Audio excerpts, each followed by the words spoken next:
no cumple la función de transporte de sangre. Una vez que ya se madura por completo a los capilares, entonces ellos ya también tienen la capacidad de hacer el proceso de transportar el flujo sanguíneo en el tejido ya reparado. Entonces, ustedes saben que todas las funciones de los vasos sanguíneos es transporte, distribución de sangre oxigenada y desoxigenada. Entonces, una vez que llega la fase de maduración, ahí sí fluye la sangre. Pero mientras que está en fase de plexo, todavía se inhibe ese flujo aquí. Y luego se libera el flujo sanguíneo cuando ya llega a la fase de maduración, donde la sangre pueda ser distribuida normalmente en el tejido para nutrir al tejido con oxígeno, porque ustedes saben que aquí se transporta sangre oxigenada, también proteínas, vitaminas y todos los elementos que contienen la sangre para el tejido. Entonces se restablece las funciones de los capilares en el proceso de maduración de la angiogenia en esta imagen. ¿Cómo ocurre el depósito de tejido conectivo? Entonces también hay otro proceso de la reparación donde se deposita, y esto es gracias a la migración y proliferación de esta célula principal que se llama fibroblasto. Esta célula fibroblasto significa células en fase de maduración, y fibras de colágeno. Estas células tendrán la capacidad de reproducir fibras de colágeno, de madurar fibras de colágeno. Para ello necesitan también elementos o componentes de la matriz extracelular, los proteoglicanos y hialuronanos que habíamos estudiado. También es necesario la participación del factor de crecimiento transformante, TGF, factor de crecimiento transformante, la TGF, que sirve para ir madurando y creciendo a las fibras de colágeno a partir de un fibroblasto. Una vez que ellos ya cumplen su función de reproducir fibras de colágeno, entonces hay una desactivación, una inhibición de los fibroblastos. ¿Por qué? Si los fibroblastos, ellos constantemente emiten prolongaciones de fibras de colágeno, que puede haber un acúmulo de fibra de colágeno aquí. Y eso puede causar una anomalía de la cicatrización, a lo que conocemos como cicatrización queloide. Es porque no se desactiva por completo a los fibroblastos, porque constantemente están produciendo fibras de colágeno. Tiene que haber un feedback también negativo para inhibir, cortar, puesto que ya ha cumplido su función de reproducir fibras de colágeno. Entonces el resultado es la sustitución de tejido normal por fibrosis en caso que el tejido cursó con reparación, no de regeneración. Acá hay una reparación, se sustituye por fibras de colágeno, la fibrosis. Eso principalmente ocurre en dos casos. En primer caso, en una inflamación aguda, donde hay una reparación de tejido estable, neuronas, miocariocitos, ¿recuerdan? En la inflamación aguda, entonces, esto ocurre, la fibrosis, en un tejido estable, donde la célula no se regenera, apenas se repara, y hay acúmulos de fibras de colágeno.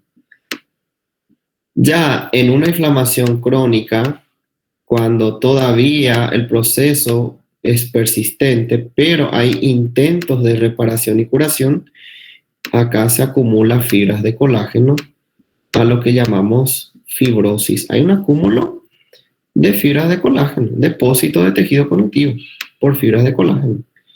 Entonces eso va a formar la fibrosis, que nosotros habíamos visto al comienzo de la clase, que es sinónimo de pérdida de las funciones. Ya no cumple ninguna función, apenas es como si fuese un durepoxi.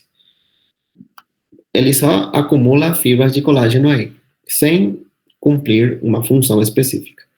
Es por eso que la fibrosis, cuando vamos a llegar al capítulo de patologías pulmonares, existe lo que llamamos fibrosis pulmonar, por consecuencia de una inflamación crónica. Y cuando hay una fibrosis de un tejido parenquimatoso, se pierde la función. En el caso, si hay una fibrosis pulmonar, se pierde la función de la hematosis, que es el intercambio de gases, y eso puede causar una dificultad respiratoria constante y disminuir la saturación de oxigenación del paciente que está cursando con esta patología, la fibrosis, porque ya no cumple una función, ella no tiene esa capacidad de tener la función restablecida o cumplir la función de un parénquima.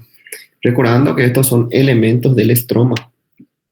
¿Y el estroma qué es? Es la parte estructural de un órgano o tejido que va a sustentar. Ya el parénquima es la parte funcional. Acá no se generan células funcionantes. Acá apenas se produce acúmulo de células de colágeno que hacen parte del estroma de un órgano o tejido. Por eso que ellos no tienen esa capacidad de cumplir su función, digamos, parenquimatosa.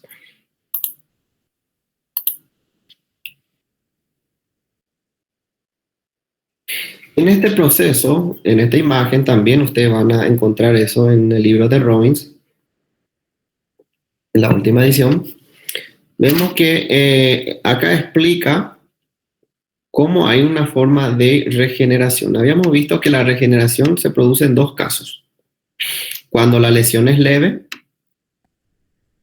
apenas superficial, se restablece, se regenera las células, limitada, leve, superficial, y las células tienen la capacidad de cumplir la división celular, el ciclo celular.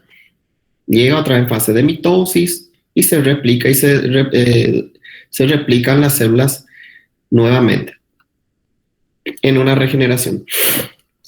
Ya también, en el caso, la regeneración se puede producir cuando estas mismas células se recomponen sin necesidad de que sean exclusivamente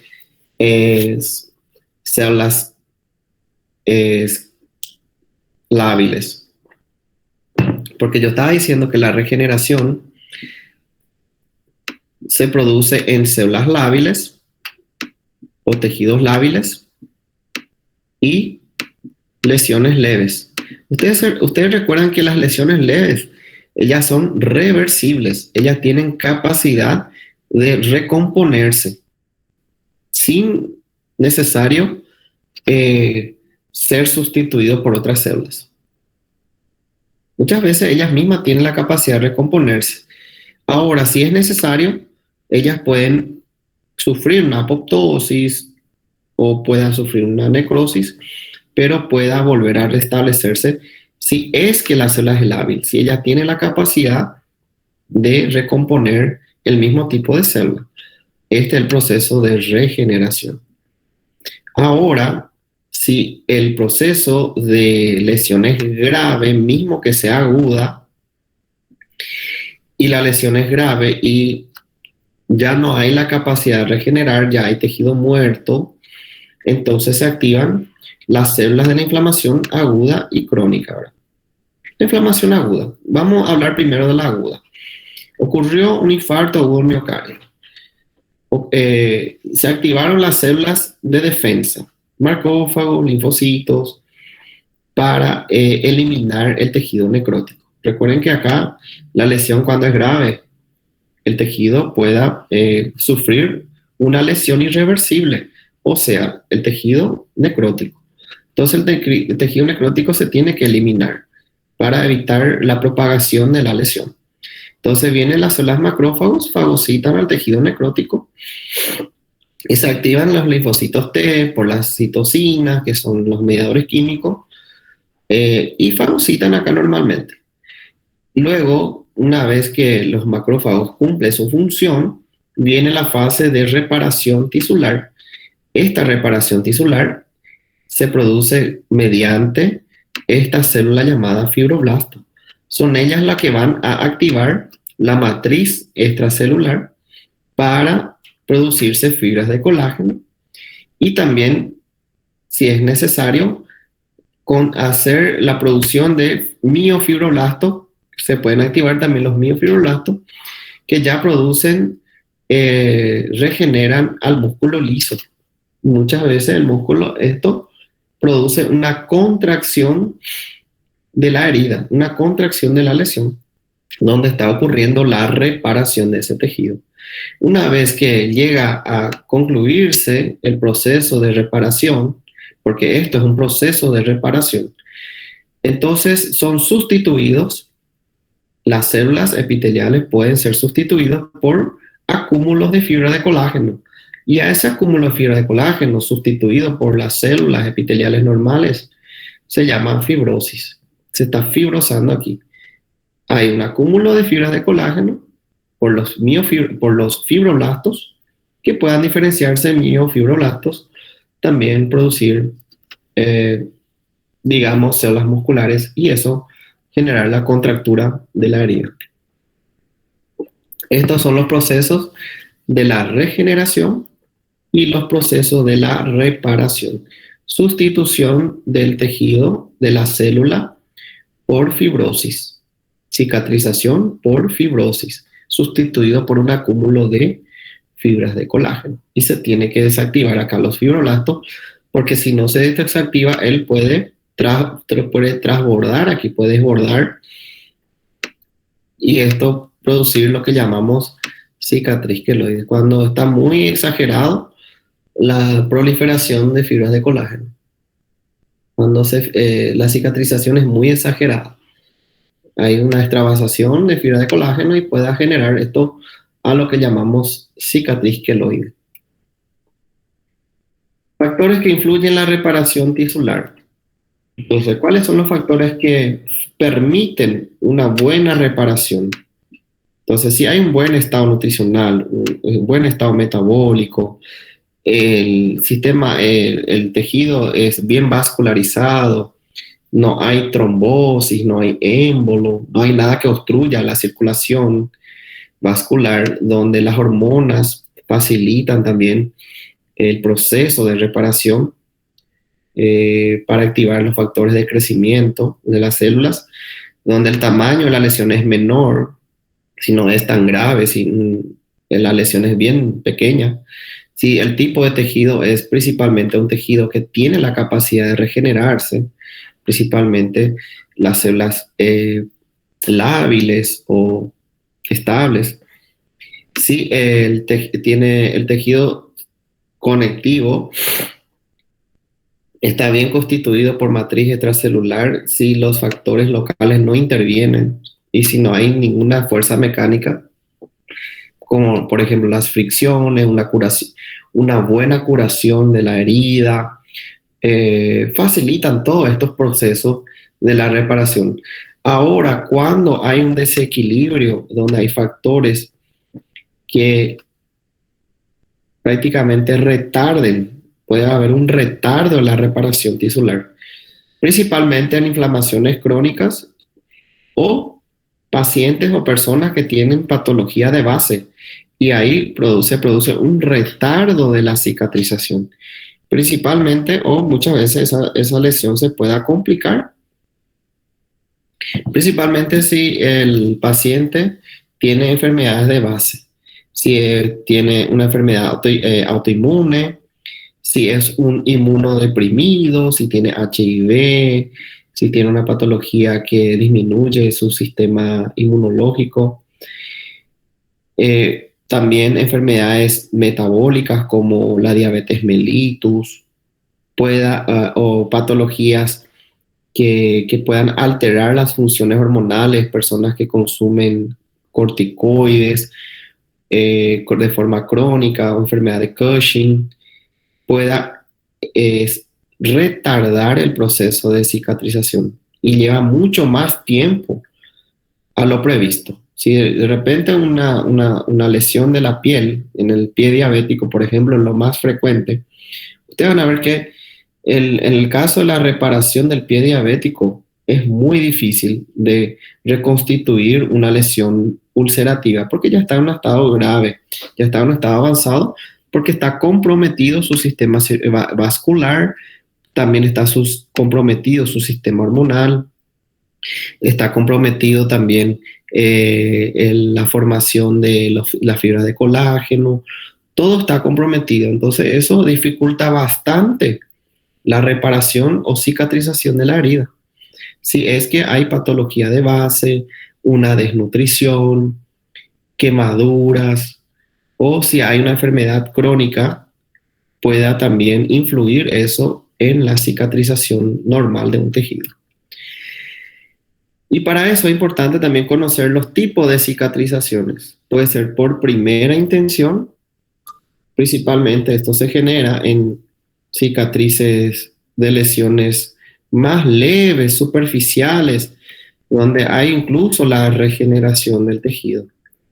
Esto podemos ver, la cicatrización es mucho más fácil ocurrir cicatrización por primera intención si la lesión es leve, si un corte es superficial, si no afectó capas profundas del tejido, apenas es limitado. La lesión es muy limitada, no afecta a otras estructuras. Entonces, puede hacerse una cicatrización o reparación por primera intención, donde muchas veces es necesario mirar aquí, donde se restablece, se regenera el tejido lesionado. Incluso facilita mucho más si la herida ocurrió en la piel, la peli, y podamos hacer o afrontar esta herida por suturas. Se pueda suturar, si es necesario llevar un punto ahí, facilita mucho más el proceso de la reparación por primera intención. Pero va a depender también de las horas de lesión. Esto dentro de las primeras 6 horas, tranquilamente, la cicatrización es por primera intención, donde básicamente ocurre la reparación, restablece al tejido lesionado. Se restablece, no se observa ninguna secuela, ningún rastro de la lesión. Y acá, dentro del proceso de la cicatrización por primera intención, afecta a la capa superficial, se regenera el epitelio, las células epiteliales se regeneran normalmente, aquí como habíamos visto, se restablece las funciones de la célula. También, donde en 24 horas, 24 en un día, ocurre el proceso de inflamación, donde las células macrófagos y los neutrófilos tienen la capacidad de proteger esta lesión y eliminar si por ventura acá ocurrió una contaminación de bacterias. Porque muchas veces una herida superficial, mismo que sea superficial, se puede infectar. Entonces, si la persona tiene un buen sistema inmunológico y actúan rápidamente los macrófagos y neutrófilos, difícilmente esta herida se va a infectar. Entonces, se inicia ya el proceso de reparación cuando se activan también, además de los macrófagos, ya cumpliendo la función de eliminar probables bacterias o agentes contaminantes y proteger la herida, que también son las funciones del sistema inmunológico. Se activan las células fibroblásticas, donde se produce la activación de fibras de colágeno, y también en ese momento ocurre la angiogénesis o angiogenia, donde se restablece también los capilares sanguíneos del tejido conectivo. Se repara también, incluso se vuelve a formar nuevos vasos sanguíneos por el proceso de angiogenia, y también se repara el tejido lesionado. Se restablece, y acá vemos una formación de costra. Una costra que básicamente es un acúmulo de plaquetas y fibrina que forman esa cáscara, essa casquinha que a gente gosta de, dessas pelinhas, que a gente gosta de tirar e volta a sangrar. son las costras. Y luego cuando llega en 14 semanas, desaparece la costra y hay una reepitelización. Hay una reepitelización donde se regenera las células epiteliales. Este proceso se llama reepitelización y en el tejido conectivo ocurre una unión fibrosa, acúmulos de fibras de colágeno. Esas son básicamente características de la cicatrización por primera intención. Luego está la cicatrización por segunda intención. En este caso es un poco diferente ya de la primera. También hay lesión, pero esto va a depender. Si la lesión es muy extensa y pasó más de 24 horas, esa lesión sufrió más de 24 horas, la lesión es tipo desgarrante o se perdió gran parte del tejido, o si la lesión fue por una quemadura de segundo a tercer grado principalmente, se produce la cicatrización por segunda intención y acá no hay condiciones de yo querer suturar porque hay pérdidas de tejido epitelial, tejido conectivo. ¿Qué va a ocurrir en esta cicatrización por segunda intención? Acá dice, la cicatrización por segunda intención, solamente ocurre cuando ya es difícil de afrontar o de querer suturar, o si la herida ya pasó en más de 24 horas, o donde la lesión ha sido causada por una quemadura muy, muy grave. Entonces, ¿qué va a ocurrir ahí? La reparación supone una combinación de regeneración y cicatrización. Se tiene que regenerar y cicatrizar al mismo tiempo. Entonces, cuando hay ese proceso, entonces se activan más cantidad de componentes de la matriz extracelular y fibroblastos. Se forman cantidades mucho mayores de tejido de granulación. Y el tejido de granulación se convierte con el tiempo en una cicatriz pálida vascular. Y la contracción suele producirse en heridas de gran superficie. Esto en 6 semanas se completa. Entonces, esto de la cicatrización por segunda intención es donde se persiste la herida. De repente la herida es grave, es crónica, principalmente en heridas profundas, heridas tipo úlceras. Muchas veces las heridas pueden estar infectadas y lleva mucho más tiempo a lo previsto. La cicatrización por segunda intención, suponerle que es de mucho más tiempo para el proceso de reconstitución del tejido. Pero cuando ocurre todo el proceso, se activan los macrófagos, los neutrófilos, los linfocitos, la angiogenia, la angiogénesis y los fibroblastos generan fibras de colágeno por mucho más tiempo. También los miofibroblastos participan activamente en la cicatrización por segunda intención.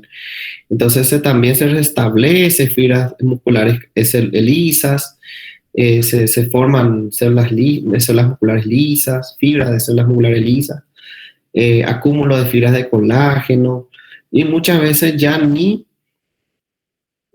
se vuelve a producir la angiogenia. Por eso, ¿por qué no aparece tanto aquí los capilares? Porque hay más, ¿cómo se dice? Hay mayor cantidad de producción de fibras de colágeno que restablecer al propio capilar sanguíneo. Acá de repente hay una lesión y se restablece en este proceso. Pero de tanto que es el acúmulo de fibra de colágeno y la contractura que se produce, muchas veces ya inhibe o no consigue concluir al 100% la angiogenia. Es por eso que muchas veces ya es un tejido friable, esta cicatriz es más friable, muchas veces ya no es avascular, como estaba diciendo aquí en la macroscopía. Si nosotros miramos una cicatriz queloide, por ejemplo, es más pálido. Es grande, pero es más pálido. No tiene componentes vasculares. De repente, si la cicatrización es mucho más de lo previsto. Y acá podemos hablar de la anomalía en la reparación. Y las anomalías podemos hablar de una formación excesiva de componentes. Esto principalmente, las anomalías ocurren en heridas que hay una dehiscencia, por ejemplo, si hay que de repente el paciente tuvo una herida infectada, o hay supuración de herida, o si el paciente es diabético, o es portador de una patología de enfermedad autoinmune, o si es inmunodeprimido, él entonces pueda muchas veces ya no es necesario ni estar suturando la herida, porque esto va a llevar a una rotura de la sutura. Entonces, se prefiere la cicatrización por segunda intención, dejar de suturar apenas hacerle la curación con iodopovidona, rifocina, si es una quemadura, salicilato de plata, sulfadiacina de plata, todo eso que se utiliza frecuentemente en el hospital, ¿verdad? O la persona en casa se hace su curación y ya no hay forma de estar suturando eso. O heridas ulceradas. Y acá hay una formación excesiva de componentes que participan en el proceso de reparación, da lugar a cicatrices hipertróficas y queloides. Cuando hay un acúmulo, un aumento de la producción de fibras de colágeno, gente. Cuando se produce porque el tiempo así lo requiere. Cuanto más tiempo dura la cicatrización, más fibras de colágeno se va a producir. Y esto consecuentemente hay un aumento de la cicatriz, una hipertrofia, y a lo que llamamos cicatriz queloide. Vamos a ver una imagen enseguida. Luego viene la granulación exuberante, cuando estamos hablando que se forma tejido de granulación. Entonces el tejido de granulación será ese tejido que limita a la herida. Entonces acá hay un tejido de granulación. Evita la expansión de la herida a otras zonas del tejido adyacente. Esto es un tejido de granulación. Está limitando otros tejidos adyacentes. Pero acá es muy grande ese tejido de granulación. Y acá la granulación es exuberante, cantidad excesiva de tejido de granulación, y esto dificulta la reepitelización que normalmente ocurre en la primera intención. Normalmente acá ocurre la reepitelización, porque el tejido de granulación no compromete este proceso. No se compromete el proceso porque no hay tanta producción de fibras de colágeno ni tejido de granulación, porque la herida es superficial. Ya cuando la herida es, la lesión o la herida es muy extensa y el tejido de granulación también es muy extenso o excesivo, entonces dificulta la reepitelización. Y también se produce la contracción, que se produce la contractura de la herida y tejido circundante por la activación de los miofibroblastos para formar fibras de colágeno y células musculares lisas. Acá estamos hablando de lo que había dicho sobre cicatriz queloide. Excesiva formación de fibras de colágeno. Al comprimir esta cicatriz queloide, básicamente es pálido porque es avascular. Gran cantidad de fibras de colágeno, miofibroblastos, y hay una contractura de la herida. En este caso, en la imagen, ocurre una reepitelización. Esta es la curación por primera intención. Acá la contractura apenas en el tejido conectivo. Pero cuando yo veo que dificulta la reepitelización del tejido de la piel, entonces estamos viendo una cicatriz queloide o por segunda intención. Segunda, y acá podemos presumir que es de primera por causa que hay la reepitelización y una leve contractura nada más aquí en el tejido conectivo. Resumiendo, Resumiendo, vamos a ver si alguien está afuera, llegó tarde, pero igual lo vamos a aceptar. No, creo que ya están todos. Bien, ¿qué es la reparación de tejido o cicatrización? El establecimiento de la arquitectura y la función tisular tras una lesión. Esto es el proceso de regeneración, principalmente cuando las funciones tisulares se restablecen. Pero si es que las funciones tisulares se comprometen, ya estamos hablando de un tipo de reparación de tejido.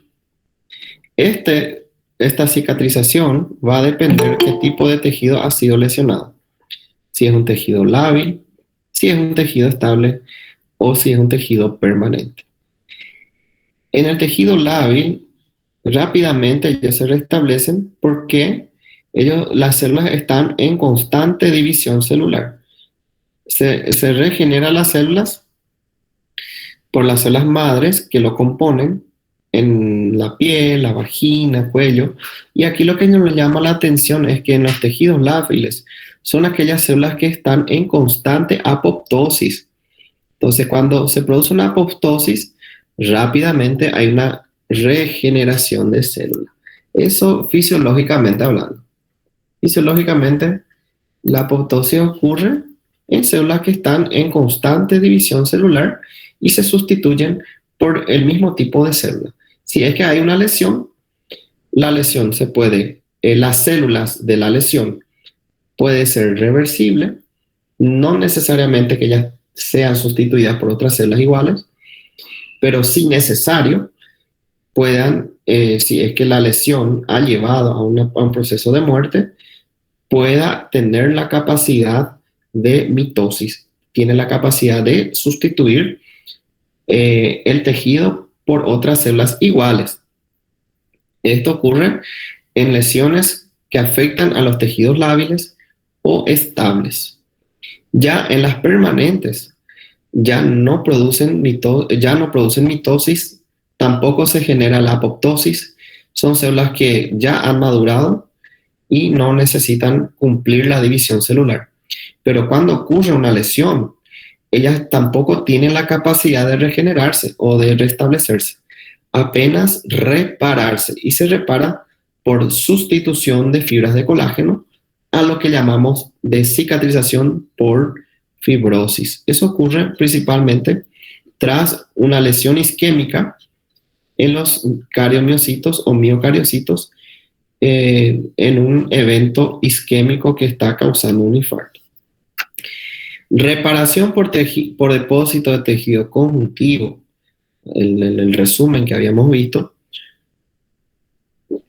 se dice que cuando la reparación no puede realizarse solo por regeneración, sino que también necesita la formación de una cicatrización. Muchas veces cuando les lesione, ya han comprometido el tejido conjuntivo, también se tiene que cicatrizar. La cicatrización puede ser por primera o segunda intención, dependiendo de la gravedad de esa lesión. Si la lesión es leve, tranquilamente la cicatrización es por primera intención.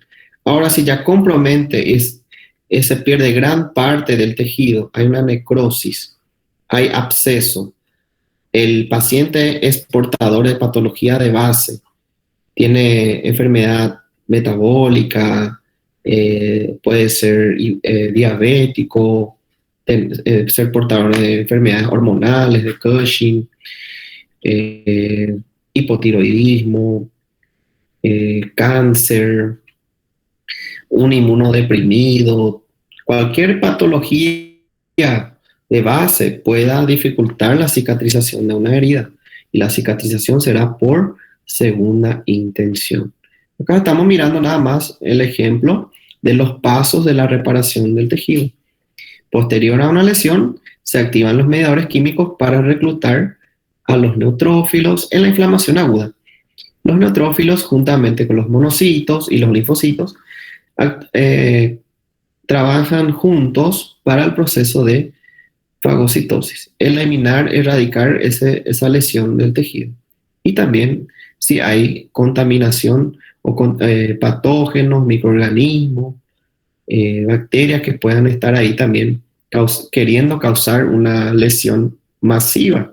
Entonces ya están activados los macrófagos y los neutrófilos para eliminar cualquier agente patógeno que pueda lesionar aún más.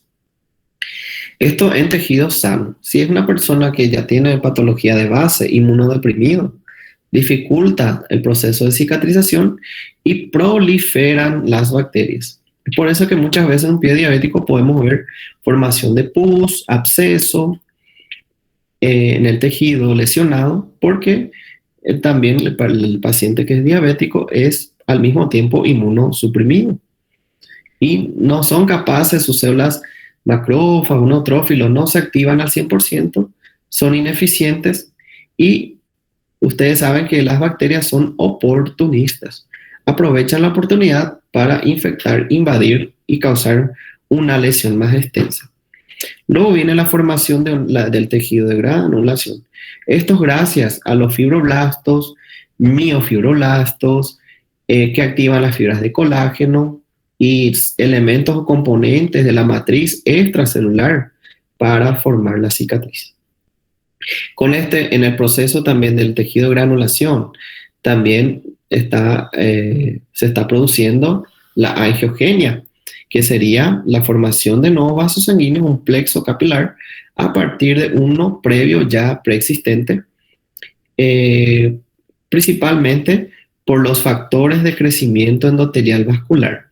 Entonces se activan los factores de crecimiento endotelial vascular y también los factores de crecimiento transformante para permitir la angiogénesis, para reproducir otros vasos sanguíneos en esta lesión. Factores que influyen en la reparación tisular, que retardan, básicamente, que dificultan, en el caso, como había dicho, una infección crónica, diabetes, va a depender también si la persona es bien nutrida. Si es desnutrida, tendrá también dificultad para la reparación del tejido. En el caso, una desnutrición severa. Pacientes que consumen o se tratan una patología de base con glucocorticoide también pueda inhibir las hormonas y los factores de crecimiento para la reparación del tejido. También pueden influir los factores mecánicos, cuerpos extraños, si hay una fricción, una lesión encima ya de la cicatrización, también retardan, dependiendo de la zona que ha ocurrido la lesión, por fricciones, por un trauma. Entonces, todo eso son componentes o factores que dificultan el proceso de la reparación del tejido. Si el paciente no tiene nada de esto, entonces el proceso de reparación tisular se culmina en una semana. Ahora, si el paciente te dice, yo hace 2 meses estoy tratando de reparar y no consigo por causa por causa de tal patología, entonces ustedes ya saben que tal patología es un factor que dificulta la resolución de la reparación. Él no consigue también terminar este proceso de la reparación porque hay factores que retardan todo esto que ya habíamos mencionado aquí. La cicatrización por primera intención, en palabras más resumidas, es aquella herida, aquella lesión que afecta apenas la zona superficial, que tiene la capacidad de hacer suturas sin generar dehiscencias, que facilitan mucho más y en cuestiones de horas también. Si es de forma inmediata, la cicatrización se produce en una semana por completo. Por segunda intención, cuando la pérdida de la célula o tejido es mucho más extensa, cuando hay una herida desgarrante por traumas, por mordidas o formaciones de abscesos, úlceras o necrosis del tejido, proceso de reparación que combina regeneración y cicatrización. Constantemente ellos tienen que regenerar y cicatrizar, y esto genera un acúmulo de fibras de colágeno, generando así una herida o una cicatrización con contractura. Se va a producir una contracción porque el tejido lesionado está repleto de fibras de colágeno y esto hace una contracción donde ha ocurrido la lesión. Acá la imagen nada más para mirar las lesiones que retardan la cicatrización, y acá se produce una cicatrización por segunda intención, donde las lesiones son ulceradas y luego cuando llega la fase de resolución del tejido cicatricial hay contracturas. ¿Alguna pregunta, gente, con respecto a todo lo que ya hemos dicho? La clase es bien tranquilo, bien fácil, complementando también el proceso de inflamación. Bien, gente, entonces le agradezco a ustedes por la participación y por la atención brindada aquí en esta nuestra aula.